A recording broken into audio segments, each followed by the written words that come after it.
এতিয়া আমি যাব ওলাইছোঁ আংৰা গাঁৱলৈ। মোৰ জাজনীৰ দেউতাকৰ আজি বছৰেকীয়া হয়।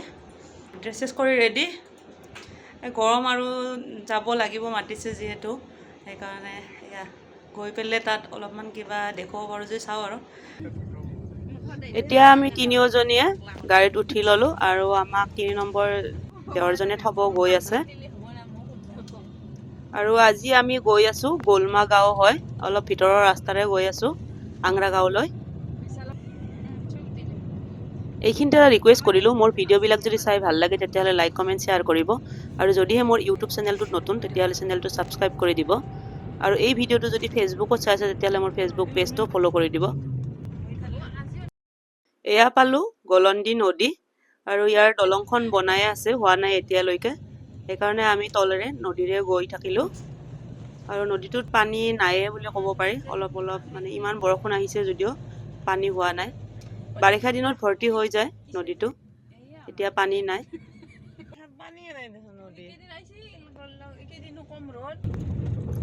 নদী পাৰ হৈ এতিয়া আমি মথাউৰিৰ ৰাস্তাৰে গৈ আছোঁ। এয়া আমি আংৰা গাঁও পাই গ'লোঁ। গাঁওখন অলপমান আহিয়ে আমি জাজনীৰ ঘৰ পাই গ'লোঁ, আৰু সিহঁতৰ নাম প্ৰসংগ শেষে হৈ গ'ল। এতিয়া ভাত খাবলৈ দিছে আইসকলক আৰু বাপুসকলক। এয়া আমি আহি বহিলোঁ ঘৰৰ ভিতৰত। এখেত হৈছে মোৰ জাজনীৰ দেউতাক, আৰু আহি বহাৰ লগে লগে আমাক প্ৰসাদ দিলে। এতিয়া আমি ভাত খাব বহিলোঁ। আজিৰ ভাত সাজ নিৰামিষ, আৰু ভাত সাজত আছে মুগ মচুৰৰ দাইল, মাটিমাহ দাইল, আৰু সৰু আলু ভাজি, আৰু মিক্স তৰকাৰী এখন আছে, লগতে আছে পনীৰ আৰু দৈ মিঠাই, আৰু পদিনা আৰু আমটেঙাৰ চাটনি আছে। এয়াই আজিৰ খানা। ভাত খোৱাৰ পিছত আমি অলপমান গাঁওখন ফুৰিলোঁ, ওলাই আহিলোঁ অলপমান, আহি এয়া ফটোশ্বুট চলি আছে।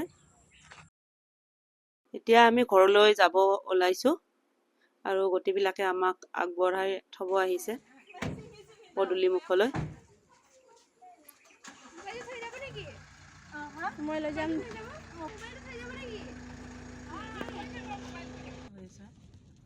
আহোঁতে আমি ভিতৰৰ ৰাস্তাৰে আহিছিলোঁ, এতিয়া যাওঁতে আমি মেইন ৰাস্তাৰে যাম। অহাৰ সময়তে খুবেই ৰ'দ দি আছিলে, আৰু আমি ভাত খোৱাৰ সময়লৈকে ইমান ডাঙৰ কৰি বৰষুণ দিছিলে। বৰষুণ দিয়াৰ পিছত পৰিৱেশটো ভালেখিনিয়ে ঠাণ্ডা হৈ গৈছে। এয়া আহি পালোঁ আমাৰ টাউন, ঘৰ আহি পালোঁৱে আমি। ভিডিঅ'টো এইখিনিতে শেষ কৰিম। ভিডিঅ'টো শেষলৈকে চোৱাৰ বাবে ধন্যবাদ।